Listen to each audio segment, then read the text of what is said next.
అంటే 1-2 నెలల నుంచి మనం స్టార్ట్ చేసాం కనుక సరే ప్రార్థన చేసుకుందాం. దయచేసి అందరు కళ్ళు మూసుకోండి, ప్రార్థనలో ఏకీభవించండి. ప్రార్థన. మమ్మలను మిక్కిలిగా ప్రేమించిన మా ప్రియ పరలోకమందున్న తండ్రి, మీ పరిశుద్ధమైన ఉన్నతమైన ఘనమైన నామానికి స్తోత్రాలు ప్రభువా. నీ కృపను బట్టి, నీ దయను బట్టి, నీ ప్రేమను బట్టి ఈ పునరుద్ధాన ఆదివారము ఆరాధన కార్యక్రమంలో తండ్రి మీ పిల్లలుగా మేము పాల్గొని నీకు ప్రార్థనలు చేసుకొని, నేను కూర్చిన పాటలు పాడుకొని, నీ విలువైనటువంటి మాటలు మేము విని మాలో ఉన్న లోపాలను మేము దిద్దుకొని వాటిని సరిచేసుకొని ఈ లోకంలో మేము బ్రతికినంత కాలము నీ కొరకు మేము ఉన్నతంగా బ్రతికి అయా మా తనువులు చాలించి నీ ఉన్నటువంటి ఆ పరలోకపు పట్టణంలోనికి మేము ప్రవేశించడానికి ఈ భూమి మీద ఉండగానే మా ఈ చిన్నపాటి బ్రతుకుల్లో, మా ఈ చిన్నపాటి జీవితాల్లో ప్రణాళికలు వేసుకుంటూ ఉన్న దానిలో భాగంగా మరి ఈరోజు ఆరాధన కార్యక్రమంలో పాల్గొన్నాం తండ్రి. మా అందరితో మీరు మాట్లాడమని కూడా ప్రార్థన చేస్తున్నాం ప్రభా. నిలబడిన నేనైతే నిష్ప్రయోజకుడైన దాసునని నేను ఒప్పుకుంటున్నాను ప్రభా. ఏ జ్ఞానము లేని వాడిని నాయన, మతి మరుపు మందబుద్ధి కలిగిన వాడిని నాయన, దయచేసి మీరు నన్ను దర్శించండి. వాక్చాతుర్యముతో కాక నీవిచ్చే వాక్శక్తితో తండ్రి నీ బిడ్డలకు నీ మాటలు ఉపదేశించుటకు నీ పరిశుద్ధాత్మ సహాయమును, నీ పరిశుద్ధాత్మ నడిపింపు నాకు మీరు అనుగ్రహించండి. కేవలం నాయన ఎదుటి వారికి బోధిస్తున్నటువంటి నేను బోధించి నేను భ్రష్టుడైపోకుండా నేను బోధించిన ప్రకారంగా మొదట బ్రతికి అనేకులకు బోధించే కృపనివ్వండి అయ్యా. మీ బోధ వింటున్నటువంటి మీ ప్రియమైన పిల్లలు, మా ఆత్మీయ బిడ్డలు, మా సంఘ బిడ్డలందరూ కూడా ప్రభా కేవలం వినువారుగానే ఉండి తమను తాము మోసపుచ్చుకునేవారుగా కాక నాయన ఆ వినిన వాక్య ప్రకారమైన జీవితాలు జీవించినట్లుగా సహాయం చేయండి. విత్తబడిన ప్రతి మాట కూడా తండ్రి మంచి సారవంతమైనటువంటి నేలలో పడిన విత్తనాల వలె అవి మొలకలై, చెట్లై, మహావృక్షాలై అవి 30 దంతులుగాను, 60 దంతులుగాను, 100 అంతలుగాను అయా ఫలించి తగిన కాలమందు ఫలమిచ్చినట్లుగా మీరు సహాయం చేయమని కూడా ప్రార్థన చేస్తున్నాం. నీ మాటే నాయన మమ్మల్ని బ్రతికించేది అయ్యా. నీ మాటే నాయన మాకు జీవాన్ని ఇచ్చేది. నీ మాటే ప్రభా మా పాదములకు దీపము, మా త్రోవకు వెలుగు. నీ మాటే మాకు నెమ్మదినిచ్చేది, మమ్మల్ని బ్రతికించేది కనుక నాయన మా ఆత్మను రక్షించడం కూడా శక్తి కలిగింది నీ మాటే కనుక ఆ మాటల ద్వారా మాతో మీరు మాట్లాడి మమ్మల్ని బలపరచమని క్రీస్తు వారి నామంలో నీ ప్రార్థన మీకు సమర్పించి అడిగి వేడుకొని ప్రార్థించుకొనుచున్నాము తండ్రి, ఆమేన్. ఇక్కడ వచ్చిన దేవుని పిల్లని మీ అందరికీ మరొకసారి మనందరి రక్షకుడైన యేసుక్రీస్తు ప్రభు వారి పరిశుద్ధమైన ఉన్నతమైనటువంటి నామంలోనే నా శుభములు, వందనములు తెలియజేస్తున్నాను. ప్రియులారా, అందరికీ వందనాలు. ఒకసారి ఒకరికొకరు ప్రేమపూర్వకంగా వందనాలు తెలియజేసుకుంటారా? అది కావాలి, మంచిది. ప్రియులారా, ఈరోజు మనం ఒక మంచి అంశాన్ని క్లుప్తంగా మనం ధ్యానం చేసుకుందాం. ఈరోజు మనం ధ్యానం చేసుకోబోయే అంశం ఏంటంటే, నీవు కఠినుడవా కనికరము గలవాడవా? మరొకసారి అండి, ఈరోజు మనం ధ్యానం చేయబోయే అంశం పేరు నీవు కఠినుడవా కనికరము గలవాడవా అనే అంశాన్ని ఈరోజు మనం ధ్యానం చేసుకుందాం. ఒకసారి ఒక రెఫరెన్స్ చదువుకుందాం. చూడండి, ద్వితీయోపదేశకాండము. దయచేసి మీరు తీసుకొచ్చినటువంటి మరి మీ చేతిలో ఉన్న పరిశుద్ధ గ్రంథాలన్నీ కూడా తెరచి నేను చెప్తున్నటువంటి పుస్తకము, అధ్యాయము, రెఫరెన్స్ మీరు చూడండి. చదువుకున్నవారు చక్కగా నోట్స్ తీసుకొచ్చుకున్నారు కాబట్టి అంశం పెట్టుకొని దానికి సంబంధించినటువంటి రిలేటెడ్గా ఉన్నటువంటి రెఫరెన్స్లన్నీ నేను మీకు ఇస్తాను. చక్కగా రాసుకోండి, చక్కగా వాక్యం వినండి, నేర్చుకోండి, పాటించండి. మరొకసారి మీరు పరిశీలన చేయండి. ద్వితీయోపదేశకాండము 4వ అధ్యాయము ఈ సమయంలో 31వ వచనం చదువుదాం. ద్వితీయోపదేశకాండము 4వ అధ్యాయము 31వ వచనం మనం చదువుకుందాం. నాకు బిగ్గరగా చదివి స్పష్టంగా అర్థవంతంగా తప్పులు పోకుండా చదివి నాకు వినిపించండి. మీరు నాకు వినిపించిందే నేను చెప్తాను. మీరు తప్పు చదివితే నేను ప్రజలకి తప్పు చెప్తాను. ఓకేనా? రైట్, చదవండి అమ్మా. చదవమ్మా. నీ దేవుడైన యెహోవా కనికరము గల దేవుడు గనుక నిన్ను చేయి విడువడు, లేదా నిన్ను చెయ్యి విడువడు, నిన్ను నాశనము చేయడు.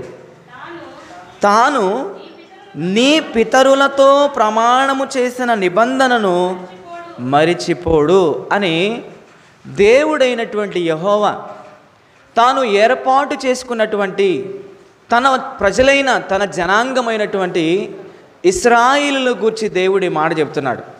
ఏమని చెప్తున్నాడు అని మనం ఆలోచన చేస్తే, నీ దేవుడైన యెహోవా, ఓ ఇశ్రాయేలు వినుము, నీ దేవుడైన యెహోవా కనికరము గల దేవుడు, కనికరము గల దేవుడు. నిన్ను ఏర్పాటు చేసుకున్నటువంటి దేవుడు, నిన్ను పిలుచుకున్నటువంటి దేవుడు, నిన్ను ప్రేమించినటువంటి దేవుడు, ఆయన కనికరము గల దేవుడు గనుక నీ చెయ్యి విడువడు, నిన్ను నాశనము చేయడు, తాను నీ పితరులతో ప్రమాణము చేసిన నిబంధనను మరచిపోడు అని ఇక్కడ మోషే గారు ఈ గ్రంథాన్ని రాస్తూ ఇశ్రాయేలు గురించి చెప్తున్నాడు. నీ దేవుడైన యెహోవా కనికరము గల దేవుడు, కనికరము గల దేవుడు అన్నాడు ఇక్కడ. కాబట్టి ఆయన కనికరము గల దేవుడు కనుకనే నీ చెయ్యి విడవడు, నిన్ను నాశనము చేయడు, నీ పితరులతో ఆయన చేసిన నిబంధనను ఆయన మరిచిపోడు అంటున్నాడు. ప్రేమైన దేవుని వల్లరా, ఈరోజు నీవు నేను నమ్మినటువంటి దేవుడు, నీవు నేను వెంబడిస్తున్నటువంటి దేవుడు, నీవు నేను అనుసరిస్తున్నటువంటి దేవుడు ఆయన ఎలాంటి తత్వము కలిగిన వాడంటే, ఆయన ఎలాంటి లక్షణము కలిగిన వాడంటే ప్రియులారా, ఆయనకున్నటువంటి అనేకమైనటువంటి మంచి గుణాలలో ఇది ఒక గుణం. ఏంటయ్యా అంటే కనికరము అనే గుణం. దేవుడు కనికరము గల దేవుడు అంట. ఈరోజు నీవు నమ్మిన దేవుడు, నీవు వెంబడిస్తున్న దేవుడు, నీవు అనుసరిస్తున్నటువంటి దేవుడు, ఆయనకున్నటువంటి లక్షణం ఏంటయ్యా అంటే, ఆయన యొక్క తత్వం ఏంటంటే ప్రియులరా, ఆయన కనికరము గల దేవుడు గనుక నీ చేయి విడవడు. ఆయన కనికరము గల దేవుడు గనుక నిన్ను నాశనము చేయడు. ఆయన కనికరము కలిగిన దేవుడు గనుక తన పితరులతో చేసినటువంటి నిబంధనను ఆయన మర్చిపోడు అన్నాడు. మరొక రిఫరెన్స్ మనం ఈ సందర్భంలో చూద్దాం. చూడండి, లూకా సువార్త, లూకా గారు రచించినటువంటి సువార్త 6వ అధ్యాయము 36వ వచనం. లూకా సువార్త 6వ అధ్యాయము 36వ వచనం చదువుకున్నాం. చూడండి ప్రియులారా, 36వ వచనం. లూకా సువార్త 6వ అధ్యాయము 36వ వచనం. కాబట్టి మీ తండ్రి కనికరము గలవాడై ఉన్నట్టు మీరును కనికరము గలవారై ఉండుడి. తీర్పు చాలు. ఫైనల్గా ఇక్కడ మనం నమ్మినటువంటి దేవుడు ఎలాంటి వాడు, మనం నమ్మినటువంటి దేవుని యొక్క తత్వము లేదా క్యారెక్టర్ గుణము ఏంటయ్యా అంటే ఇక్కడ అంటున్నాడు. ఇక్కడ కూడా కాబట్టి మీ తండ్రి కనికరము గలవాడై ఉన్నట్టు మీరును కూడా కనికరము గలవారై ఉండుడి, కనికరము గలవారై ఉండుడి. ఏమా, ఈరోజు మనం నమ్మిన దేవుడు కనికరము గలవారని మనం అనుకుంటే, మనం యేసుక్రీస్తు ప్రభువాన్ని విశ్వసించి మారు మనసు పొంది బాప్తీసం తీసుకొని ఆ పరలోకమందున్న దేవునికి మనం కుమారులుగా కుమార్తెలుగా తీర్చబడ్డాం. మరి బాప్తీసం ద్వారా దేవునికి కుమారులుగా కుమార్తెలుగా తీర్చబడినటువంటి మనము, మరి దేవుడు మనకు తండ్రిగా మారిపోయాడు కాబట్టి, మరి మన తండ్రి యొక్క తత్వము, మన తండ్రి యొక్క లక్షణము, మన యొక్క తండ్రి యొక్క గుణం కనికరము కలిగినటువంటి గుణము కనుక, మరి ఆయన పిల్లలముగా మార్చబడినటువంటి మనలో కూడా ఈ కనికరము కలిగినటువంటి గుణం ఉండాలని దేవుడు కోరుకుంటున్నాడు. మన యొద్ద నుంచి ఆశిస్తున్నాడు. మీ పరలోకపు తండ్రి కనికరము గలవారై ఉన్నట్లు మీరు కూడా కనికరము గలవారై ఉండండి, కనికరము గలవారై ఉండండి. మరి ఆయన పిల్లలమని చెప్పుకుంటున్నటువంటి మనలో, క్రీస్తుని బాప్తీసం ద్వారా ధరించుకున్నామని చెప్పుకుంటున్నటువంటి మనలో, మన తండ్రి అయినటువంటి దేవుడు కలిగి ఉన్నటువంటి ఇదిగో ఈ కనికరం అనేటటువంటి దైవ లక్షణాన్ని, దేవుడు కలిగి ఉన్నటువంటి ఈ లక్షణాన్ని దేవుని పిల్లలమైన మనం కలిగి ఉన్నామా? మనలో ఈ కనికరం అనేటటువంటి గుణం ఉందా? ఈ కనికరం అనే గుణాన్ని కలిగి మనం జీవించాలనేదే దేవుని యొక్క కోరిక, దేవుని యొక్క ఆశ మన పట్ల. ఏమండి, మనం తండ్రిగా తల్లిగా మనకున్నటువంటి మంచి గుణాలు మన పిల్లలు కూడా కలిగి ఉండాలనేది మనం కోరుకుంటాం కదా. ఇప్పుడు ఒక మంచి తండ్రి తన పిల్లలు కూడా మంచిగా బ్రతకాలని కోరుకుంటాడు. ఒక చెడ్డవాడైనటువంటి తండ్రి, ఇప్పుడు ఒక త్రాగుబోతూ తండ్రి ఉన్నాడు అనుకోండి, తన పిల్లల్ని దగ్గరకు పిలిచి తాను త్రాగుబోతుడైనప్పటికి కూడా తన పిల్లలు ఆ త్రాగుడికి బానిస కాకూడదని కోరుకుంటాడు. అయ్యా, నేనేదో తెలుసో తెలియకో నా జీవితంలో ఒక చేయరాని ఒక భయంకరమైనటువంటి పొరపాటు నేను చేశాను. నేను ఈ మద్యానికి బానిసనైపోయాను. ఈ మహమ్మారి మత్తులో నుంచి నేను బయటకు రాలేకపోతున్నాను నాయన. నా బిడ్డలరా, మీరు మాత్రము ఇదిగో నేను కలిగి ఉన్నటువంటి లక్షణాన్ని మీరు కలిగి ఉండొద్దు నాయన. ఒక సిగరెట్కు అలవాటు పడినటువంటి తండ్రి బిడ్డలను పిలిచి, అయ్యా నేను సిగరెట్కి బానిసనైపోయాను, ఆ బానిసత్వంలో నుంచి నేను బయటకు రాలేకపోతున్నాను రా, మీరు మాత్రం ఈ సిగరెట్కి అలవాటు పడబాకండి. నా జీవితంలో నేనెన్నో ఘోరమైనటువంటి తప్పిదాలు చేశాను, దుర్మార్గకరమైనటువంటి జీవితాన్ని బ్రతుకుని నేను బ్రతికాను ఆయన, నా బిడ్డలుగా మీరు అలాంటి బ్రతుకులు బ్రతకబాకండి అని తండ్రి ప్రేమించినటువంటి బిడ్డలను తన యొద్దకు పిలిచి మంచి మాటలు చెప్తాడు.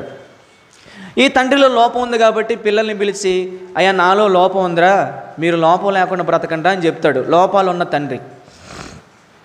లోపం లేని తండ్రి ఏం చెబుతాడు?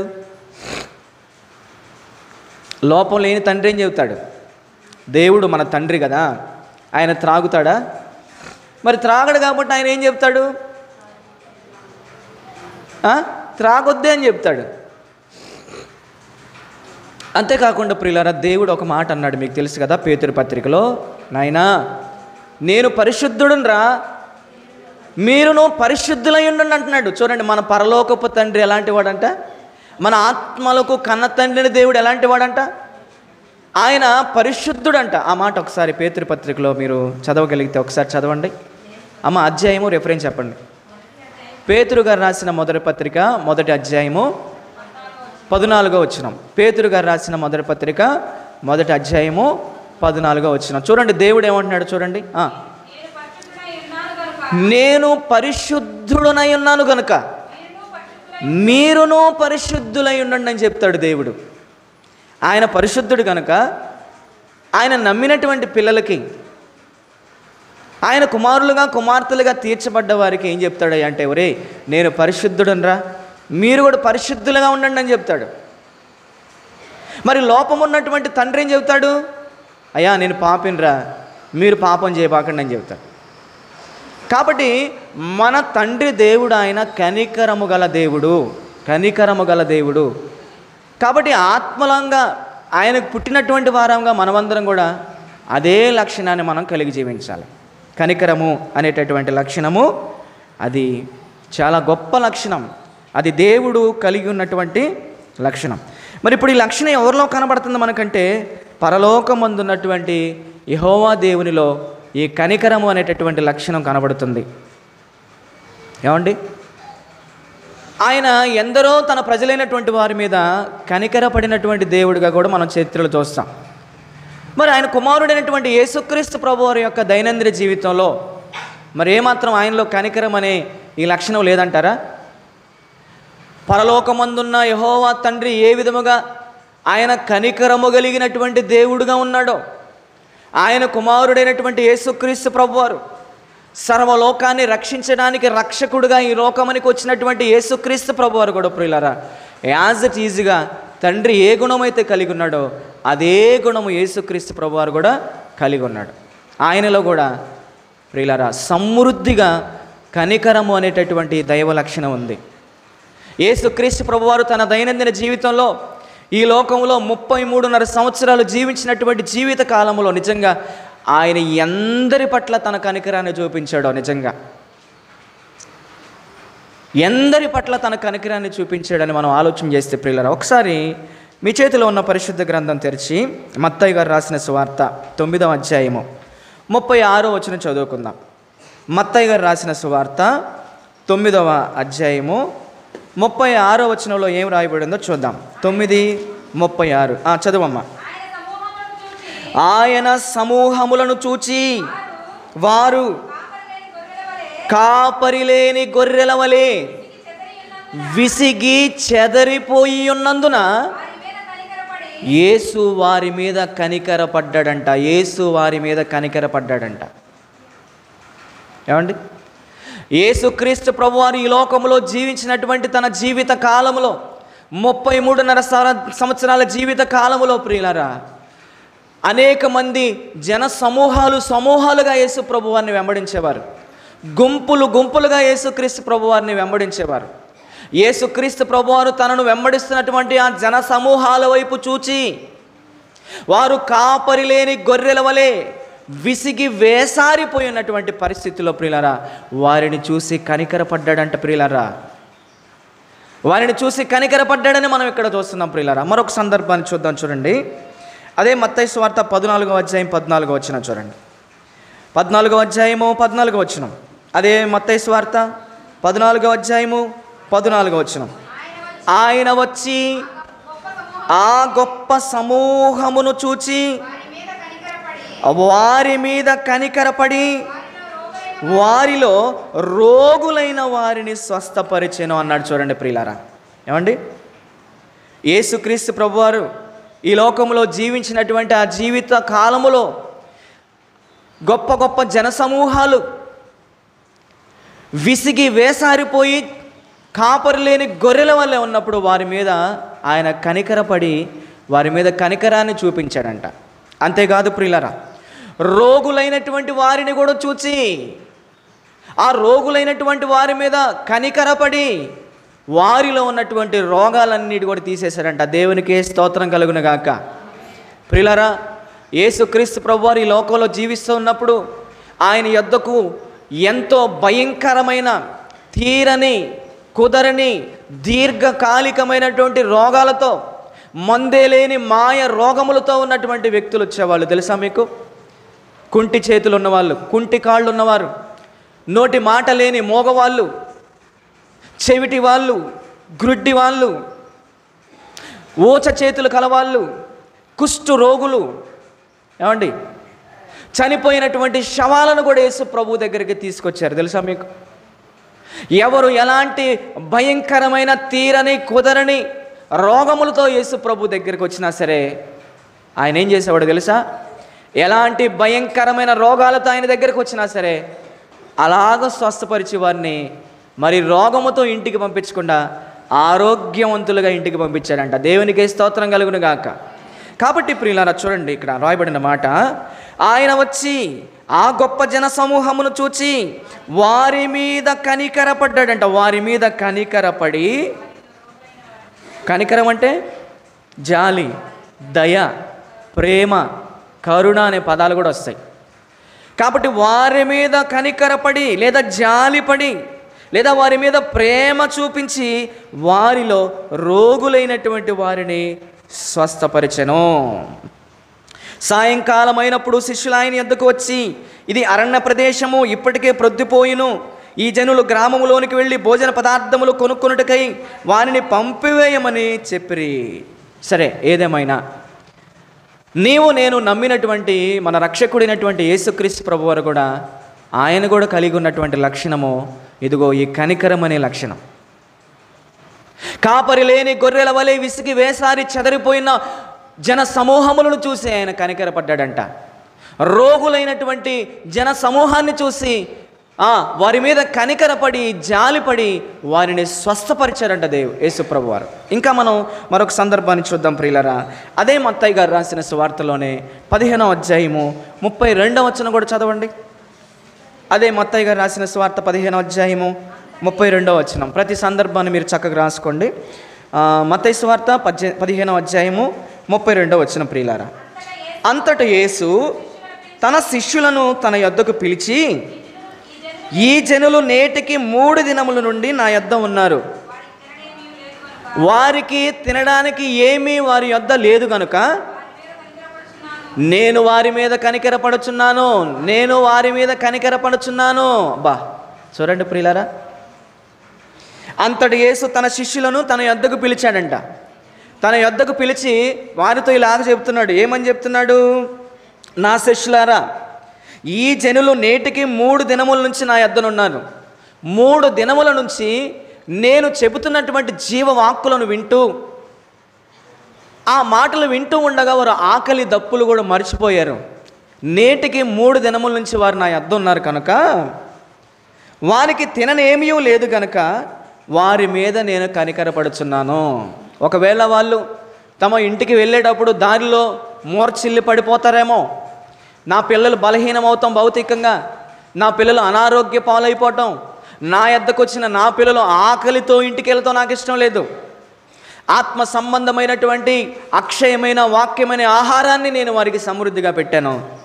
అట్ ద సేమ్ టైం వారు ప్రాణములు బలపరుచుకున్నటకు ప్రాణాధారమైనటువంటి ఆహారం కూడా నేను వారికి పెట్టాలనుకుంటున్నా. నా జనులైనటువంటి వారు నేటికి 3 దినముల నుంచి నా దగ్గరే ఉండి నా మాటలు వింటూ ఉన్నారు కనుక వారు ఇప్పుడు ఆకలితో ఉన్నారు. వారి మీద నేను కనికరపడుచున్నాను. తిననేమి వారి దగ్గర లేదు కనుక నేను వారి మీద కనికరపడుచున్నాను అంటున్నాడు. చూడండి, అంటే ఇక్కడ మనకు ఒక విషయం అర్థం కావాలి. ఏమండి? వారి మీద కనికరపడుచున్నాను. వారు మార్గములో మూర్ఛిల్లిపోవుదురేమో, నా పిల్లలు లేదా నన్ను వెంబడిస్తున్న వారు, నన్ను నమ్మిన వారు మార్గ మధ్యములో ఇంటికి వెళ్తూ మూర్ఛిల్లి, ఎంత చక్కగా రాశాడో చూడండి ఇక్కడ, మూర్ఛిల్లిపోవుదురేమో అని వారిని ఉపవాసముతో పంపివేయుటకు నాకు మనస్సు లేదయ్యా శిష్యులారా, నాకు మనసు లేదు. నా దగ్గరకు వచ్చినటువంటి వారిని ఉపవాసముతో ఒట్టి కడుపుతో వారిని ఇంటికి పంపటం నాకు ఇష్టం లేదు, అసలుకి నాకు మనసు లేదు అని వారితో చెప్పగా, ఆయన శిష్యులు ఇంత గొప్ప జన సమూహమును తృప్తిపరచుటకు కావలసిన రొట్టెలు అరణ్య ప్రదేశంలో మనకు ఎక్కడి నుండి వచ్చినని ఆయనతో అన్నారంట. అప్పుడు యేసు ప్రభు అన్నాడు, యేసు మీ వద్ద ఎన్ని రొట్టెలు ఉన్నవిని వారిని అడగగా వారు 7 రొట్టెలను కొన్ని చేపలను ఉన్నవని చెప్పారు. అప్పుడు ఆయన నేల మీద కూర్చుని జన సమూహములకు ఆజ్ఞాపించి ఆ 7 రొట్టెలను ఆ చేపలను పట్టుకొని ఆకాశం వైపు చూపించి కృతజ్ఞతాస్తుతులు చెల్లించి వాటిని విరిచి తన శిష్యులకు ఇచ్చెను. శిష్యులు జన సమూహమునకు వడ్డించిరి. ఎన్ని రొట్టెలంట? ఎన్ని రొట్టెలంట ఇక్కడ? 7 రొట్టెలు. ఎన్ని చేపలంట? చేపల సంఖ్య చెప్పాల. కొన్ని చేపలు.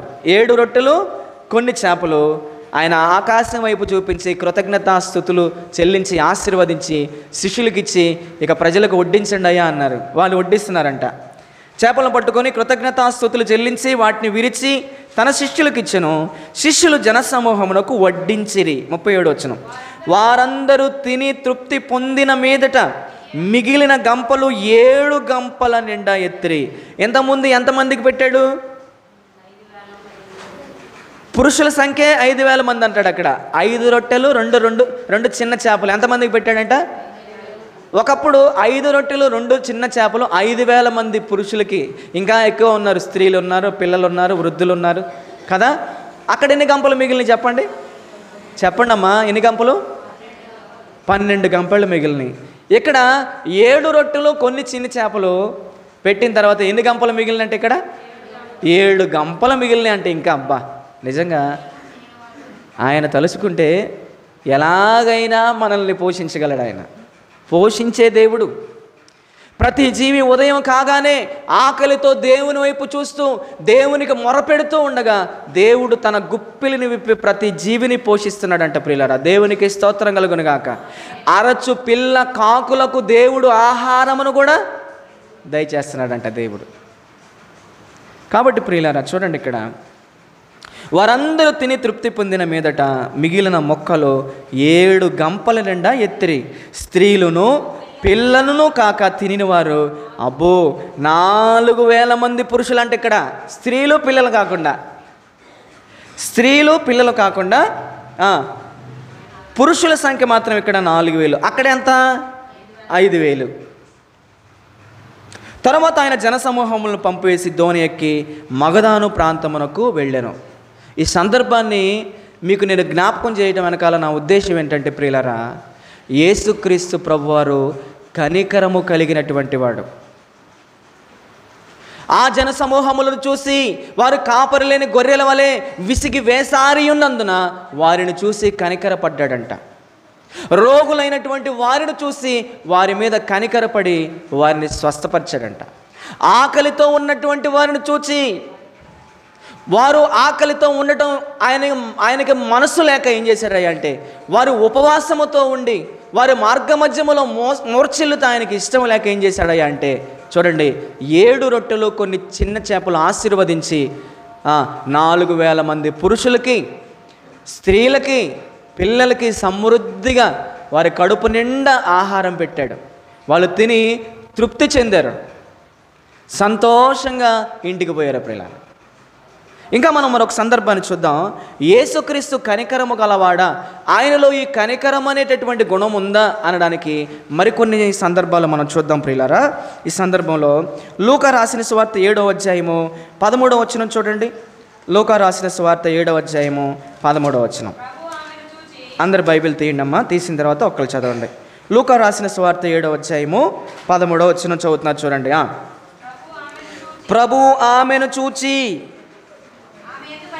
సరే 11వ వచనం చదవండి. 11వ వచనం. వెంటనే ఆయన నాయనను ఒక ఊరికి వెళ్ళుచుండగా ఆయన శిష్యులను బహుజన సమూహమును ఆయనతో కూడా వెళ్ళిరి.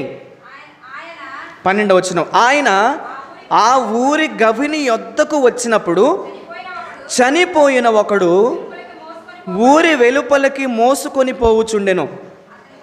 అతని తల్లికి అతడొక్కడే కుమారుడు. ఆ తల్లికి ఒక్కడే ఒక్క కుమారుడు అంట. నిజంగా ఒక్క బిడ్డ పుట్టిన వాళ్ళ యొక్క తల్లి తండ్రులు ఆ బిడ్డని ఎలా చూసుకుంటారు చెప్పండి? కింద పడనిస్తారా? చేతల మీద చేతల మీద చేతల మీదే. వాడికి అడగకముందే వాడికి ఏం కావాలో అన్నీ సమకూర్చేస్తూ ఉంటారు. వాడికి వెండి, బంగారం, ఆస్తులు, ఇళ్ళు, పొలాలు. అసలు వాడిని ఎలా చూసుకుంటారంటే కళ్ళల్లో పెట్టుకొని చూస్తారనమాట. ఇప్పుడు 2 ఉన్నారనుకోండి, ఒకడు పోయాడు అనుకోండి, ఇంకొకడు ఉండాలి అనుకుంటాం కదా. కానీ ఈ తల్లికి ఒకే ఒక్క కుమారుడు అంట. వన్ అండ్ ఓన్లీ ఒకే ఒక్క కుమారుడు. ఆమె విధవరాలు. అబ్బో, అందులో ఆమె విధవరాలు. భర్త చూస్తే భర్త చనిపోయాడు. సరే, ఒకే ఒక్క కుమారుడు ఉన్నాడు. నా భర్త పోయినా నా భర్త స్థానంలో నా కుమారుడు ఉండాలే, ఆ లోటు తీరుతుందిలే, నా బిడ్డ పెరిగి పెద్దవాడైన తర్వాత నా బాగోగులన్నీ చూసుకుంటాడులే, నన్ను సంతోషపరుస్తాడులే, నా బిడ్డ ద్వారా నేను ఎన్నో మేలులు పొందొచ్చులే అనేటటువంటి పరిస్థితిలో ఆ తల్లి సంతోషం కాస్త ఏమైపోయిందా అంటే ఆవిరైపోయింది ప్రియులారా. చదవండి. ఆ ఊరి జనులు అనేకులు ఆమెతో కూడా ఉండిరి. ప్రభు ఆమెను చూచి ఆమె యందు కనికరపడి, దేవునికి స్తోత్రం కలుగునుగాక, అప్పటికే ఉన్న భర్త చనిపోయి విధవరాలుగా ఉంది. సరే, భర్త చనిపోతే చనిపోయేళ్ళే, నాకు ఒక్కడైనటువంటి కుమారుడు నా కూడా ఉన్నాళ్లే అని ధైర్యంగా బ్రతుకుతుంది తల్లి. నాకేం బాధ లేదు, నా కొడుకున్నాడు కదా, నా కొడుకు నన్ను చూసుకుంటాళ్ళని ధైర్యంగా ఉంది. ఈ లోపల ఏం జరిగిందయ్యా అంటే ఆ ఒక్క కొడుకు ప్రియులరా చనిపోయాడు. చనిపోయినప్పుడు ఆ బిడ్డని ఊరి వెలుపలికి పాడె మీద ఎత్తుకొని తీసుకెళ్తూ ఉన్నప్పుడు ఆ విధవరాలుగా ఉన్నటువంటి, అందులో బిడ్డను కోల్పోయినటువంటి ఆ తల్లి ఆర్తనాదాలు చూశాడు యేసుక్రీస్తు ప్రభువారు. ఆ తల్లి ఆవేదన చూశాడు. పగిలిపోయిన ఆమె గుండెను చూశాడు ప్రభు. ఆమె కారుస్తున్నటువంటి కన్నీరు చూశాడు. ఆమె చేస్తున్నటువంటి భయంకరమైనటువంటి రోదన ధ్వని విన్నాడు ప్రభు. ఆయన చూశాడు, ఆయన విన్నాడు కనుక ఆమె దగ్గరికి వెళ్ళి అంటున్నాడు, ఆమెను చూచి ఆమె మీద ఏం పడ్డాడంట? ఆమెను చూచి ఆమె మీద కనికరపడి అబ్బా, భర్తను కోల్పోయి విధవరాలుగా, కుమారుని కూడా కోల్పోయి ఒంటరిగా మిగిలిపోయిన ఆ తల్లిని చూసి, ఆ అనాథను చూసి, బిడ్డను కోల్పోయినటువంటి ఆ తల్లిని చూసి ప్రియులారా యేసు ప్రభు ఆమె మీద కనికరపడ్డాడంట. ఈరోజు మనం కనికరపడగలుగుతున్నామా? భర్తను కోల్పోయిన భార్య విడిగా విధవరాలుగా బ్రతుకుతున్న ఆమె మీద మనం కనికరపడగలుగుతున్నామా? ఆమె మీద జాలి చూపించగలుగుతున్నామా? ఆమె మీద దయ చూపించగలుగుతున్నామా? ఆమె కష్టకాలములో ఆమెకు సహాయ సహకారాలు అందించగలుగుతున్నామా? ఆమెకు వెన్నుదన్నులుగా నిలబడుతున్నామా? ఆమె అవసరం ఏంటో, ఆమె అక్కరిత ఏంటో, ఆమె కొదువ దేనిలో ఉందో మనం అడిగి పలకరించి పరామర్శించి ధైర్యపరిచి, దేవుడు ఉన్నాళ్ళెమ్మా, దిగులు పడబాకు, ధైర్యంగా ఉండు, నిబ్బరంగా ఉండు, నీ అవసరాలన్నీ దేవుడు తీరుస్తాడని మనం ఎవరమైనా చెప్పి ఇలా ధైర్యపరిచామా? విధవరాళ్ళు వస్తే ఇంకా వారిని బాధపరుస్తాం కదా. నిజంగా నాకైతే చాలా బాధ. నేను చాలా ప్రేమిస్తాను వాళ్ళని, నిజం చెప్తున్నాను నేను. దేవుడు ప్రియులారా ఆ వ్యక్తులను చూచి వారి మీద జాలి పడ్డాడు, వారి మీద కనికరపడ్డాడు. కనికరపడి ఏమంటున్నాడు? కనికరపడి ఏడవద్దమ్మా అంటున్నాడు. చూడండి, మనమైతే ఏడ్చే వాళ్ళని ఇంకా ఏడిపిస్తాం. మన చూపుల ద్వారా, మాటల ద్వారా, చేష్టల ద్వారా. చచ్చిపోయిన పావును చంపుతామంటారే, అసలుకే భర్తను కోల్పోయి, అసలుకే బిడ్డను కోల్పోయి, కృంగి కృషించిపోయి, చావో రేవో తేల్చుకోలేక, చావు బ్రతుకుల మధ్య కొట్టిమెట్లాడుతూ అసలు ఈ బ్రతుకు ఎందుకని బ్రతుకుతున్న వారి దగ్గరికి వెళ్ళి ఇంకా మాటలతో, చూపులతో, చేష్టలతో ఇంకా చంపేస్తారు, ఇంకా ఏడిపిస్తారు. ప్రభు అలా కాదు, ప్రభు అలా కాదు ప్రియులరా. ఆయన చెప్పాడు ఏంటో తెలుసా? ఏడ్చేవారితో కలిసి మీరు ఏడవండి, నవ్వేవాళ్ళతో కలిసి మీరు నవ్వండి. కొంతమంది ఏడ్చే వాళ్ళని చూసి నవ్వుతూ ఉంటారు. రేపు నీకు అదే జరిగిద్ది అనుకో, నువ్వేది చేస్తావు అదే నీకు చేయబడుతుంది. నువ్వు విత్తినదే నువ్వు కోస్తావు, నువ్వు చేసిందే నీ నెత్తి మీదకి వస్తుంది, అంతే. మోసపోకండి. దేవుడు వెక్కిరింపబడు. మనుష్యుడా, నువ్వేది విత్తుతావో, నువ్వే కొలత కొలుస్తావో ఆ కొలత తప్పనిసరిగా నీ ఒడిలో కొలవబడుతుంది. జాగ్రత్త. ఈరోజు కోల్పోయింది రేపు నువ్వు కోల్పోవని ఏమన్నా ఉందా? గ్యారెంటీ ఏమన్నా ఉందా? రేపొద్దు నిన్ను చూసి మరొకళ్ళు మాట్లాడతారు, అప్పుడు కరెక్ట్గా ఉంటుంది అన్నమాట, బ్యాలెన్స్గా ఉంటుంది. దేవుడు బ్యాలెన్స్ చేసే దేవుడు మీకు అర్థం కావట్లా. ఎవరితో వాళ్ళకి ఇచ్చేసే దేవుడు మన దేవుడు. దేవునికి స్తోత్రం కలుగును గాక. గట్టిగా చెబుదాం, దేవునికి స్తోత్రం కలుగును గాక. కాబట్టి నా ప్రియమైన దేవుని వల్ల ఆమె దగ్గరికి వెళ్ళి, అమ్మా ఏడవద్దు, ఏడవద్దు, నువ్వు ఏడవద్దు, నీకు నేనున్నా అన్నట్టుగా అభయం ఇస్తున్నాడు. చూడండి, చదవండి.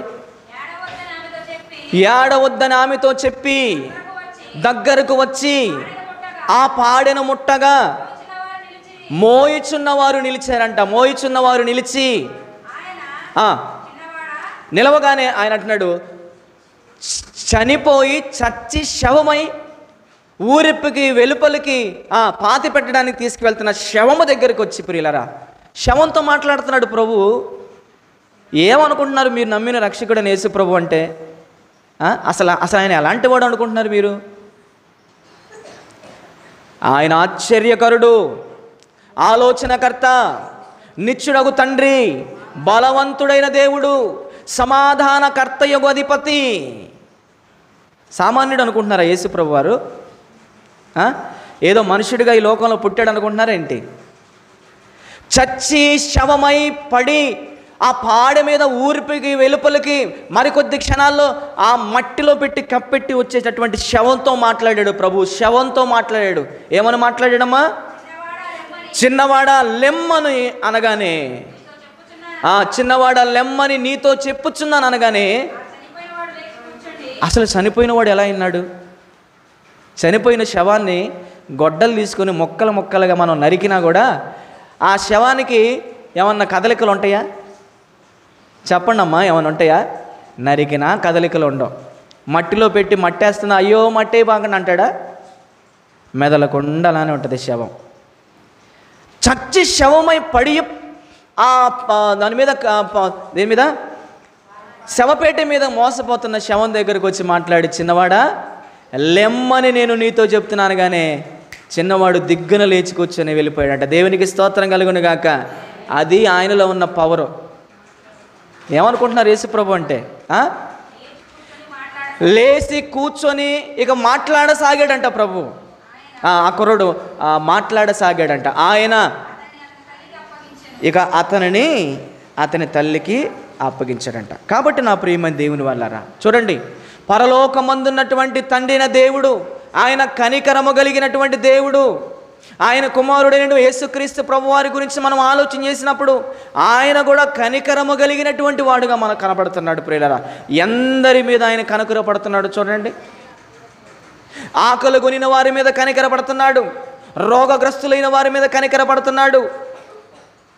బిడ్డలను కోల్పోయినటువంటి తల్లుల మీద ఆయన కనికరపడుతున్నాడు. ఇంకా మనం ఆలోచన చేస్తే బైబిల్ గ్రంథంలో త్రోవ పక్కన గుడ్డివారు ఇద్దరుంటే వారి మీద కనికరపడ్డాడంట. ఒకసారి పుస్తకం అధ్యాయం రిఫరెన్స్ చెప్పండి, నాకు గుర్తులేదు. త్రోవ పక్కన గుడ్డివారు, యేసు ప్రభు ఆ మార్గాన్ని వెళ్తుంటేనంట ఇద్దరు గుడ్డివారు త్రోవ పక్క నుండి నజరేయుడైన యేసు మమ్మల్ని దాటిపోవద్దు, మమ్మల్ని కరుణించయ్యా అని కేకలు వేశారంట. గుడ్డివారి కేకలు వేశారంట. ఒకసారి ఆ సందర్భం ఎక్కడో చదవండి అమ్మా. మత్తయి సువార్త 20వ అధ్యాయము 30వ వచనం చూడండి. మత్తయి గారు రాసిన సువార్త 20వ అధ్యాయము 30వ వచనంలో ఏముంది ఒకసారి చదవండి త్వరగా. ఇదిగో త్రోవ పక్కన కూర్చున్న ఇద్దరు గుడ్డివారంట. త్రోవ పక్కన ఇద్దరు గుడ్డివారు కూర్చొని ఉన్నారంట. యేసుక్రీస్తు ప్రభువారు వారు త్రోవ పక్కన కూర్చొని ఉండగా వారు కూర్చున్నటువంటి త్రోవలో గుండా యేసు ప్రభు వెళుతున్నారని వారు విన్నారంట. అయ్యో, నజరేయుడైన యేసు ఈ మార్గము గుండా వెళ్ళిపోవచ్చున్నాడు, వెళుతున్నాడు, వస్తున్నాడనే ఆ వినికిడి వారికి వినబడింది. కళ్ళు మాత్రం కనబడట్లేదు కానీ చెవులు మాత్రం వినబడుతున్నాయి, నోరు మాటలు మాట్లాడుతుంది. ఎప్పుడైతే ఆ విషయం వారికి వినబడిందో ప్రియులారా, వారు ఏం చేస్తున్నారు అక్కడ చూడండి అమ్మా. ప్రభువా ప్రభువా ప్రభువా అన్నాడా పెద్దగా. ప్రభువా దావీదు కుమారుడా మమ్మును కరుణింపుము అని కేకలు పెడుతున్నారు. అమ్మా వింటున్నారా? మీకు అర్థమవుతుందా? మీరేందో అలా ఉన్నారు. మిమ్మల్ని బట్టి నేను జాలిపడే ఒక విషయం చెప్పనా? మీలో చాలా వరకు కూడా అక్షర జ్ఞానం లేని వాళ్ళు ఉన్నారు. మిమ్మల్ని తక్కువగా చేసి మాట్లాడుతున్నా అనుకోబాకండి. వాక్య ప్రకారంగా మీలో చాలామంది బేదలుగా ఉన్నారు. అందుకని అప్పుడప్పుడు నేను మిమ్మల్ని చూసి జాలి పడతాను. ఎందుకంటే వాక్యములో మీకు అనుభవం లేదు. ఇప్పటి వరకు కూడా మీరు వాక్యం అనే పునాది మీద మీ ఆధ్యాత్మికమైన భక్తి జీవితాలు మరి కట్టబడిన వారు కాదన్న ఆలోచన.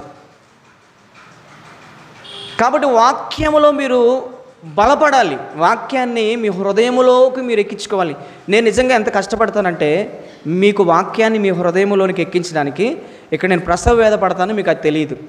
నా వెన్నులో వణుకు పుట్టిద్ది, చెమట పట్టిద్ది, నాకు బాడీ అంతా హీట్ వచ్చిద్ది.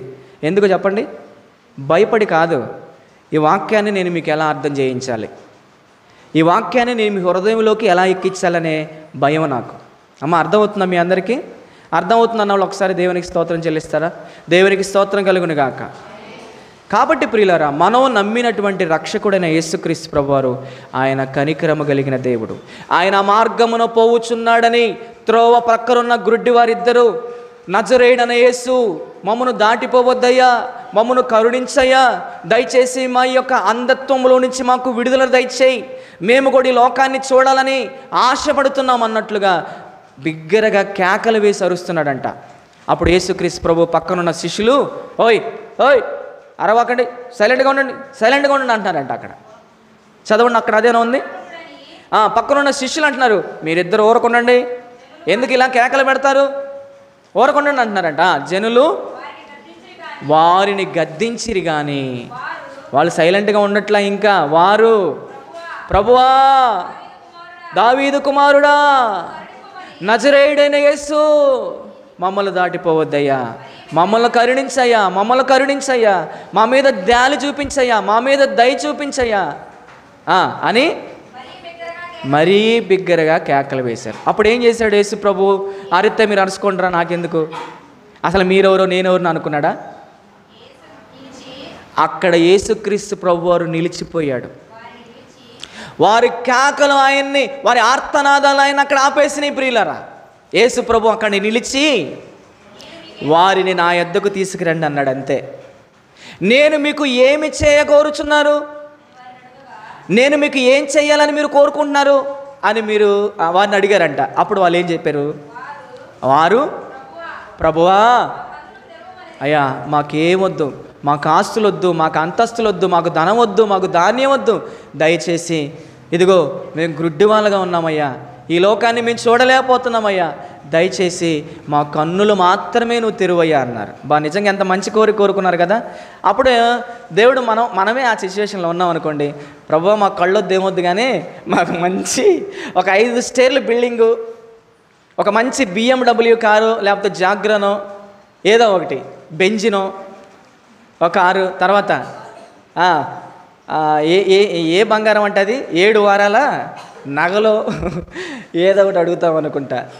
కానీ అలాంటి కోరికలు వాళ్ళు కోరుకోలే. దేవుని యొద్ద ప్రభువు దగ్గర ఏం కోరుకున్నారు వాళ్ళు? ప్రభువా మా మీద దయించి మా కన్నులు తెరువయ్యా, మాకు అంతే చాలు, మా కన్నులు తెరువయ్యా, మాకు అంతే చాలు అన్నాడు. అప్పుడు యేసు ప్రభు ఏం చేశాడు? కాబట్టి యేసు కనికరపడి వారి కన్నులను ముట్టెను. వెంటనే వారు దృష్టి అనగా చూపు పొంది సంతోషంగా యేసు ప్రభు వెంట పాటలు పాడుకుంటూ వెళ్ళిపోయారంట. దేవునికి స్తోత్రం కలుగునుగాక. యేసు ప్రభు తెలుసుకుంటే నీకొచ్చిన కష్టం, నీకొచ్చిన శ్రమ, నీకొచ్చిన బాధ, నీకొచ్చిన వేదన, నీకున్నటువంటి ఆర్థిక పరమైన కుటుంబ సమస్యల, శరీర బలహీనతల, అనారోగ్య పరిస్థితుల, ఏవైనా సరే ఆయన కానీ ఒక చల్లని చూపు నీ వైపు చూశాడనుకో, ఏమైనా చేయగలవు, కథ మొత్తం మార్చగలవు, నీ నామముకే మహిమంతా తెచ్చుకుందువు. ఏమైనా చేయగలవు, కథ మొత్తం మార్చగలవు, నీ నామముకే మహిమంతా తెచ్చుకుందువు. యేసయ్యా యేసయ్యా నీకే నీకే సాధ్యము. యేసయ్యా యేసయ్యా నీకే నీకే సాధ్యము. సమస్తమును సాధ్యమే. నమ్ముట నీ వలనైతే నమ్మువానికి సమస్తమును సాధ్యమవుతుంది. ఈరోజు మనం నమ్మట్లా దేవుడిని, అందుకే కురింగిపోతున్నాం, దిగులు పడుతున్నాం. నాకేంటి అప్పులు, నాకేంటి శరీర బలహీనతలు, నాకేంటి రోగం. నీకు రాక ఊరికొచ్చిద్ది. నిన్ను ప్రేమిస్తున్నాడు కాబట్టి దేవుడు నీకు కొన్ని పెడతాడు పరీక్షలు. ఆ పరీక్షలో నువ్వు నిలబడాలి. నా కుమార్తె నిలబడుతుందా, పడిపోతుందా? నా కుమార్తె నన్ను గెలిపిస్తుందా, నన్ను ఓడిస్తుందా? కొన్నిసార్లు పరీక్ష పెడతాడు దేవుడు. అవి శరీర బలహీనతలు కావచ్చు, కుటుంబ సమస్యలు కావచ్చు, అనారోగ్య పరిస్థితులు కావచ్చు, ఆర్థికపరమైన ఇబ్బందులు కావచ్చు, ఏదైనా ఆ పరీక్షలో మనం నిలబడాలి. నిలబడినప్పుడు ప్రియులారా, దేవుడు మనల్ని ఎక్కడ ఏ పొజిషన్లో ఉంచాలో ఆ పొజిషన్లో ఉంచుతాడు. దేవుడు తగిన సమయమందు మిమ్మును హెచ్చించినట్లు ఆయన బలిష్టమైన చేతుల క్రింద మీరు దీన మనస్కులయ్యండి. ఒక సమయం ఉంటుంది, ఆ సమయంలో నిన్ను ఎక్కడ పెట్టాలో అక్కడ పెడతాడు దేవుడు. అప్పుడు దాకా మనం ఆగలేమే, అప్పుడు దాకా మనం ఎదురు చూడలేమే. అడగంగానే వచ్చేయాలి, అన్నీ కొండలు వచ్చి పడేయాలి. ఇస్తాడు. ఒక సమయం ఉంటుంది, ఆ సమయం వరకు మనం ఎదురు చూడాలి. కాబట్టి ప్రియులారా, మనము నమ్మిన దేవుడు ఆయన కనికరము గల దేవుడు. మనం విశ్వసించినటువంటి మన రక్షకుడైనటువంటి యేసుక్రీస్తు ప్రభువారు ఆయన కూడా కనికరము కలిగినటువంటి వాడు. ఇంకా మనం ఆలోచన చేసినప్పుడు ప్రియులారా, కుష్టు రోగులను చూసి వారిని హత్తుకొని వారిని స్వస్థపరిచినంత కనికరము కలిగిన వాడు యేసుక్రీస్తు ప్రభువారు. మార్కు సువార్త 1వ అధ్యాయము 41వ వచనం కూడా మీరు రాసుకోవాలి. చూడండి, యేసుక్రీస్తు ప్రభువారు ఎంతటి కనికరము కలిగి జీవితాన్ని జీవించాడు ఆయన. అమ్మా, మార్కు సువార్త 1వ అధ్యాయము 41వ వచనం. మార్కు రాసిన సువార్త 1వ అధ్యాయము 41వ వచనం చదువమ్మా. ఆయన కనికరపడి చెయ్యి చాపి వానిని ముట్టి, నాకిష్టమే, నీవు శుద్ధుడవు కమ్మని వానితో చెప్పెను. వెంటనే కుష్టు రోగము వాడిని విడిచెను గనుక వాడు శుద్ధుడాయను. దేవునికే స్తోత్రం కలుగును గాక. ఒక కుష్టి వ్యాధిగ్రస్తుడు యేసుక్రీస్తు ప్రభు వారికి ఎదురు దగ్గరికి వచ్చి, అయ్యా నీకు ఇష్టమైతే నన్ను శుద్ధుడిగా చేయగలవయ్యా అని అడిగాడంట. అప్పుడు యేసుక్రీస్తు ప్రభువారు వాడి మీద కనికరపడి, మనమైతే ఏం చేస్తాం, ఎవరికైనా కుష్టి వ్యాధి ఉందనుకోండి, నేను చిన్నతనంలో కుష్టి వ్యాధిగ్రస్తులు ఎక్కడుండేవాళ్ళు చెప్పండి?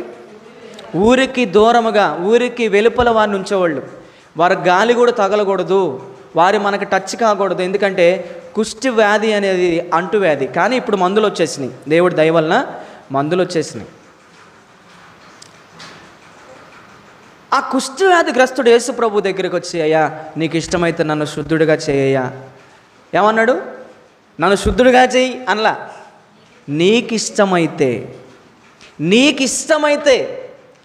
ఇదిగో నన్ను శుద్ధుడిగా చేయి అని కుష్టివ్యాధి అడిగినప్పుడు యేసుప్రభు అన్నాడు, నాకు ఇష్టమే నువ్వు శుద్ధుడు కమ్మని.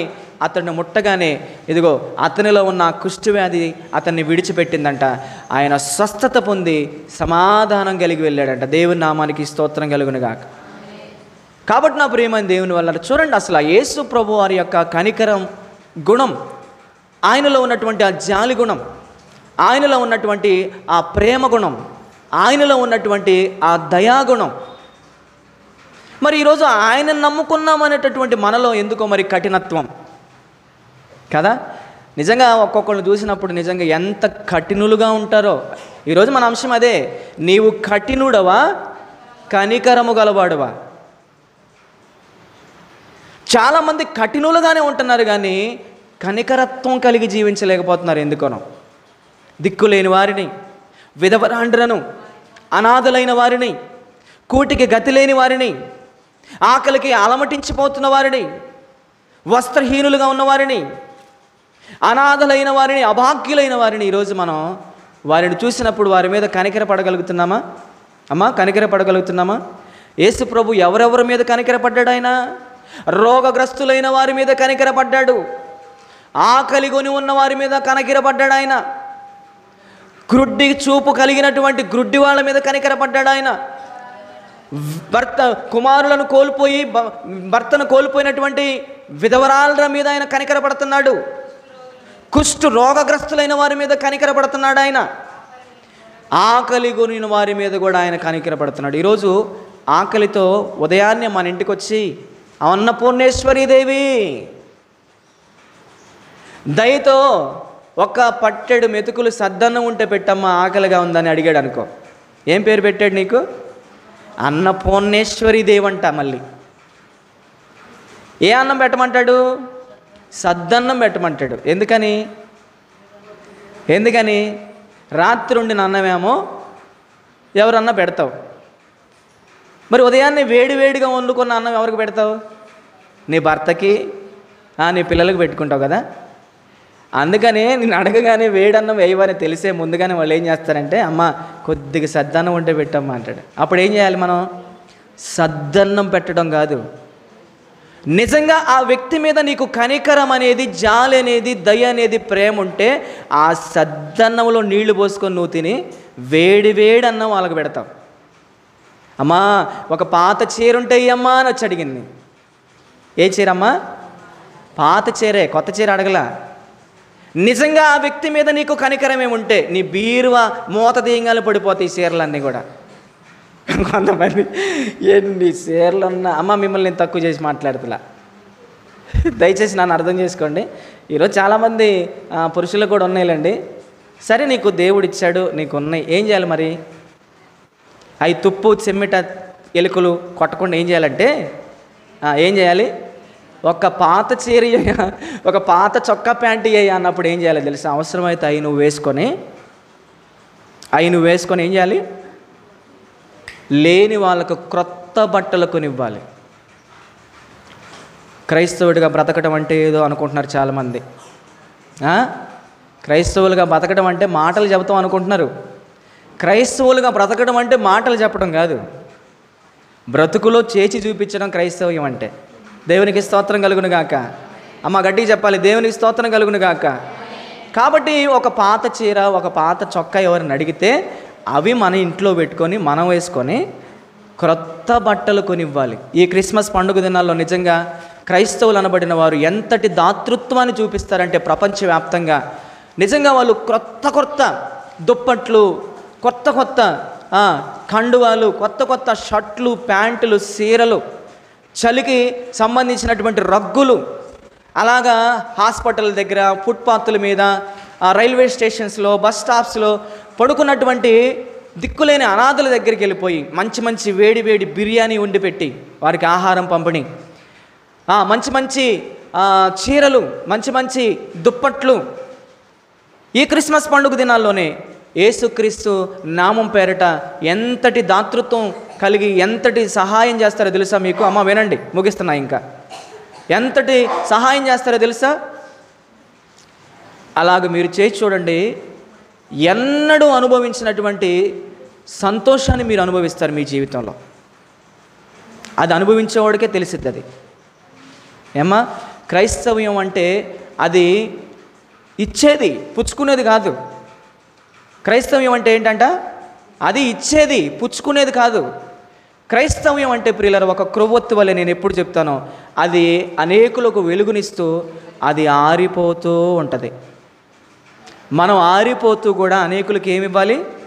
వెలుగివ్వాలి. యేసు ప్రభులాగా ఆయన ఆరిపోతూ అనేకులను వెలిగించాడు.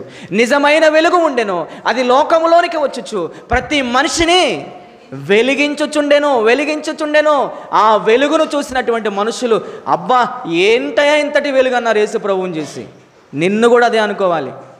ఆదివారం రాగానే చంకలో బైబిల్ తెచ్చుకొని చర్చికి వస్తున్నాం, మంచిదే. బైబిల్ తీసుకొని ఇంటికి వెళ్తున్నప్పుడు ఒక వెలుగు నడుస్తుందని అనుకోవాలి. ఒక వెలుగు ప్రకాశించిందిరా అనుకోవాలి. తెలుసా, మన వెలుగు దగ్గరికి అనేకులు రావాలి. మనం చీకటి సంబంధాలు అనుకుంటున్నారేంటి? చీకటిలో ఉన్న మనలను తన ఆశ్చర్యకరమైన వెలుగులోనికి దేవుడు పిలుచుకున్నాడు. మనం వెలుగు సంబంధులం. మనం వెలగాలి, అనేకులను వెలిగించాలి. మనమే ఆరిపోయినా అయ్యా నా బ్రతుకు దీపము వెలిగించుము. మరలా ఏ ప్రేమతో అంట? ఆరిపోయిన దీపాలుగా మనం ఉండకూడదు. నిరంతరము ప్రకాశిస్తూ ప్రజ్వలిల్లే దీపాలుగా మనం ఉందుముగాక. యోహాను గురించి యేసుక్రీస్తు ప్రభు వారు ఇచ్చిన సాక్ష్యము, అతడు మండుచు ప్రకాశించే జ్యోతి.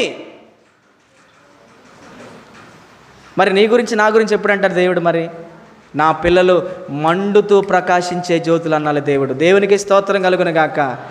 బ్రతికితే అలాంటి బ్రతుకులు బ్రతకాలంతే. ఆదివారం వచ్చేసి ఆరిపోయిందయ్యా నా వెలుగు దీపము, నన్ను వెలిగించయ్యా అని చెప్పేసి పాట పాడి మళ్ళీ వెలిగించుకొని లోకంలోకి వెళ్ళిపోయి ఆరిపోయి మళ్ళీ ఆదివారం వచ్చి ఆరిపోయిందయ్యా మళ్ళీ వెలిగించయ్యా అని పాటలు పాడడం కాదు. బుద్ధిమంతులైతే ఆకాశ మండలములోని నక్షత్రములు పోలిన వారై తాము నీతి మార్గము నడిచి అనేకులను నీతి మార్గంలో నడిపిస్తూ నిరంతరము ప్రకాశిస్తారంట. నిరంతరము ప్రకాశించే జ్యోతి వలె ఉన్నావా? మరి చూడండి, యేసుక్రీస్తు ప్రభువులో ఎంతటి కనికర గుణం ఉందో చూడండి ప్రియులారా. మరి ఆయన నమ్మేవు, బాగానే ఉంది. ఆయన బాప్తిసం ద్వారా ధరించుకున్నావు, బాగానే ఉంది, ఇంకా సూపరు. మరి ఆయనలో ఉన్న ఈ గుణం ఏది? లోకం చూస్తుందా? మరి ఆయన గుణములను ప్రచురం చేయు నిమిత్తమే కదా దేవుడు మనల్ని ఏర్పరచుకున్న వంశమును, రాజులైన యాజక సమూహము, తనకు సొత్తైన ప్రజలుగా మనల్ని చేసుకుంది. ఆయన గుణములను మన బ్రతుకుల ద్వారా అనేకులకు ప్రకటించడం కొరకే కదా మనల్ని ఏర్పాటు చేసుకుంది. ఏది మరి మన ఈ కనికరం అనే గుణాన్ని మనం ఎక్కడ ప్రచురం చేయగలుగుతున్నాం? మన బ్రతుకుల్లో ఎవరినైనా చూసి వారి మీద కనికర పడగలుగుతున్నామా? యేసు ప్రభు దైనందిన జీవితంలో ఒక సందర్భం చెప్పి నేను ప్రార్థన చేస్తాను. ఒక వ్యభిచారం చేస్తూ పట్టుబడినటువంటి ఒక స్త్రీ మోషే ధర్మశాస్త్ర ప్రకారముగా రాళ్ల చేత కొట్టి ఆమెను చంపేయవలసినటువంటి పరిస్థితిలో ఆనాడున్నటువంటి ప్రజల్లో ఉన్నటువంటి శాస్త్రులు అనబడిన వారు, పరిచయులు అనబడిన వారు, సద్దులకైన వారు, ప్రజల్లో ఉన్నటువంటి పెద్దలందరూ కూడా వ్యభిచారం చేస్తూ ఉండగా పట్టబడినటువంటి ఆ స్త్రీని, పురుషుని వదిలిపెట్టారు. ఆ స్త్రీని పట్టుకొని రాళ్లతో కొట్టి చంపడానికి పరిగెత్తుతున్నారనమాట. ప్రాణభయంతో, పాపం తెలుసో తెలియకో కుటుంబ సమస్యల వలనో ఏదో తప్పు చేసిందామే, ఏదో తప్పు చేసేసింది. అయితే వీళ్ళు చూడండి, కనికరము లేని కఠినాత్ములైనటువంటి మనుషులు. పాపం వాళ్ళు ఏదో పుణ్యాత్ములైనట్టు, వాళ్ళు ఏ పాపం చేయనట్టు, పాపం వాళ్ళ చూపుల్లో, వాళ్ళ మాటల్లో, వాళ్ళ తలంపుల్లో, వాళ్ళ ఊహల్లో, వాళ్ళ ఉద్దేశాల్లో అసలు వీళ్ళు ఎలాంటి వాళ్ళు చెప్పనా? తమ దృష్టికి తామే నీతిమంతులై తమ మాలిన్యము నుండి కడగబడినటువంటి తరం ఇది. మీకు చెప్పాను కదా, 4 తరాల గురించి చెప్పాను కదమ్మా, వినలేదా మీరు? నాశనానికి వెళుతున్న 4 తరాలు. నాశనానికి వెళుతున్నటువంటి తరాలలో ఇది ఒక తరం. తమ దృష్టికి తామే నీతిమంతులని ఇతరులను తృణీకరించేటటువంటి, తమ మాలిన్యము నుండి కడగబడినటువంటి తరం ఇది. వీళ్ళు ఏం చేస్తున్నారు? వీళ్ళు తమ దృష్టికి తాము నీతిమంతులైపోయి, పాపం ఆమె ఏదో తెలుసో తెలియకో చేసిన తప్పు, ఆమె తప్పు చేసిందని ఏం చేస్తున్నారు? ఆమె చంపడానికి రాళ్ళు తీసుకొని వెంటబడుతున్నారు. యేసు ప్రభు దగ్గరికి వచ్చి పడిపోయింది అక్కడ. యేసు ప్రభు ఏం చేశాడు? సందర్భం యోహాను సువార్త 8వ అధ్యాయం 10వ వచనం. Very good. మీరందరూ ఇంకా వాక్యంలో ఎదగాలి. నేను సందర్భం చెప్తూ ఉండగానే 66 పుస్తకాల్లో నేను చెప్పే సందర్భం ఎక్కడుందో మీరు చదివి నాకు వినిపిస్తున్నప్పుడు నేను మిమ్మల్ని వాక్యంలో పెంచుతున్నట్టు. ఓకేనా? చదవండి. యోహాను సువార్త 8వ అధ్యాయము 10వ వచనం. యేసు తల ఎత్తి చూచి, అమ్మా, ఒక వ్యభిచారము చేసినటువంటి స్త్రీని యేసు ప్రభు ఏమంటాడు అంటే, ప్రభు ప్రియులరా, అమ్మా అని ఎవరైనా అంటారా? అమ్మా అనే పదానికి వ్యతిరేకంగా అంటారు. అమ్మా, తల్లి, నా అమ్మవమ్మ నీవు అన్నట్టుగా మాట్లాడుతున్నాడు. యేసు ఆమె వైపు చూసి, అమ్మా, వారెక్కడ ఉన్నారు? ఎవరుడో నిన్ను శిక్షింపలేదా అని అడిగినప్పుడు, అయ్యా లేదయ్యా, ఎవరో నన్ను శిక్షించలేదయ్యా, నన్ను శిక్షించడానికి, నన్ను చంపడానికి రాళ్ళు పెట్టి తరుముతుంటే ఇదిగో నేను తప్పించుకొని నీ యొద్దకు వచ్చి పడ్డాను అని చెబుతుంది. అప్పుడు యేసు ప్రభు అంటున్నాడు, అందుకు యేసు, నేను కూడా నిన్ను శిక్షించినమ్మా, ధర్మశాస్త్ర ప్రకారంగా నేను నిన్ను రాయెట్టి కొట్టడానికి నాకు అర్హత ఉంది, కానీ నేను నిన్ను కొట్టను. ఎందుకంటే నేనే తప్పు చేయలేదు కాబట్టి నేను నిన్ను కొట్టగలను, అయినా నిన్ను కొట్టను. అయితే నువ్వు వెళ్ళి ఇంకా నువ్వు పాపం చేయొద్దు. తెలుసో తెలియకో నువ్వు తప్పు చేసావు, ఇక నువ్వు తప్పు చేయబాకమ్మా, నేను నిన్ను క్షమిస్తున్నా. ఇప్పటిదాకా సమాధానం లేకుండా బ్రతికేవు కదా, శాంతి లేకుండా బ్రతికేవు కదా, నెమ్మది లేకుండా బ్రతికేవు కదా, భయముతో బ్రతికేవు కదా, ఇదిగో ఈ రోజు నుంచి నీ పాపములు నేను క్షమించి వేస్తున్నా. ఇక నువ్వు ఏ పాపము చేయకుండా ఎలా వెళ్ళమన్నాడు? సమాధానము గలదానివై అన్నాడు. కఠినులైనటువంటి మనుషులు తప్పు చేస్తున్నటువంటి స్త్రీని ఏమాత్రం కూడా కనికరము, జాలి, దయ, ప్రేమ లేకుండా, మేము కూడా ఆమె పోటీ వాళ్ళమే అనుకోకుండా, మేము కూడా పాపాత్ములమే అనుకోకుండా, ఒక పాపం చేసినటువంటి స్త్రీని వీళ్ళేదో పుణ్యాత్ములైనట్టుగా రాళ్లతో కొట్టి చంపడానికి ప్రయత్నం చేస్తున్నారు. కఠినులైన మనుషులు. కనికరము గల యేసు ప్రభు ఏం చేస్తాడో తెలుసా? ఆ బిడ్డను కనికరించి, జాలిపడి, దయ చూపించి, ఆమెను ప్రేమించి, ఆమె పాపాన్ని క్షమించి, అమ్మా ఇంకా తప్పు చేయొద్దు, చేసావా, అయిపోయింది, ఏదో అయిపోయింది, ఇంకా చేయబాక, సమాధానంగా వెళ్ళిపో అన్నాడు. చూడండి, ఇదండి కనికరం అంటే. ఇది కనికరం. అన్నీ మూసేసేయండి. ఇంకా ఇలా మాట్లాడుకుంటూ పోతే రోజంతా మాట్లాడతాను. మరి మీరు వినే ఆ సామర్థ్యం కూడా మీకు ఉండాలి కదా. అందుకని నేను ఈ కొద్ది మాటలు నేను ముగించాలనుకుంటున్నాను. కాబట్టి ప్రియులారా, చూడండి ఎంతటి కనికరము కలిగినటువంటి ప్రభువు మనం అర్థం చేసుకోవాలి. ప్రియులారా, ఇంకా చాలా విషయాలు ఉన్నాయి, ఇంక నేను అన్నీ చెప్పట్లేదు. కానీ కీర్తన 103, 17, 18 వచనాలు మీరు ఒకసారి రాసుకోండి. కీర్తన 103, 17, 18 వచనాలు, దేవుని కనికరము నిత్యము ఉండును అని రాయబడింది అక్కడ. దేవుని కనికరం ఎప్పుడు దాకా ఉంటుందంట? నిత్యము ఉంటుందని బైబిల్ గ్రంథంలో రాయబడింది దేవుని కనికరం. తర్వాత మీకా గ్రంథము 7వ అధ్యాయము 18వ వాక్యం కూడా మీరు రాసుకోండి. ఇంటికి వెళ్ళిన తర్వాత హోంవర్క్ చేయండి. మీకా గ్రంథము 7వ అధ్యాయము 18వ వచనంలో దేవుని కనికరము అది హద్దులు లేనిది అంట. ప్రియులారా, దేవుని కనికరం ఎలాంటిదంట? మీకా గ్రంథం 7వ అధ్యాయము 18వ వాక్యం. దేవుని కనికరము అది హద్దులు లేనిది. తర్వాత తీతు పత్రికలో 3వ అధ్యాయము 5, 6, 7 వచనాలు కూడా మీరు రాసుకోండి. ఇంటికి వెళ్ళిన తర్వాత చదవండి. తీతు పత్రిక 3వ అధ్యాయము 5, 6, 7 వచనాలు రాయబడిన మాట ఏంటంటే, దేవుని కనికరముతో మనకు రక్షణ కలుగుతుంది. ఈరోజు దేవుడు మనల్ని కనికరించాడు కాబట్టి మనకు రక్షణ భాగ్యం కలిగింది. మరి ఎంతోమంది ఈరోజు రక్షణ పొందుకోవాలా, నీవు నేను మాత్రమే రక్షణ పొందాం అంటే దేవుని కనికరము మనల్ని రక్షించి తన జీవము కలిగిన సంఘములో, ద్రాక్ష తోటలో మనల్ని మొక్కలుగా మనల్ని దేవుడు ఆయన నాటుకున్నాడు. ఇంకా ఒక్క రిఫరెన్స్ రాసుకోండి, ప్రార్థన చేద్దాం. కీర్తన 119వ కీర్తన 156వ సంకీర్తన 156వ వచనం. కీర్తన 119 156వ వచనంలో ఈ విధంగా రాయబడింది. రాయబడిందంటే యెహోవా కనికరములు మితిలేనివి అంట. దేవుని యొక్క కనికరములు అవి మితిలేనివి. దేవుని యొక్క కనికరము అది హద్దులేనిది.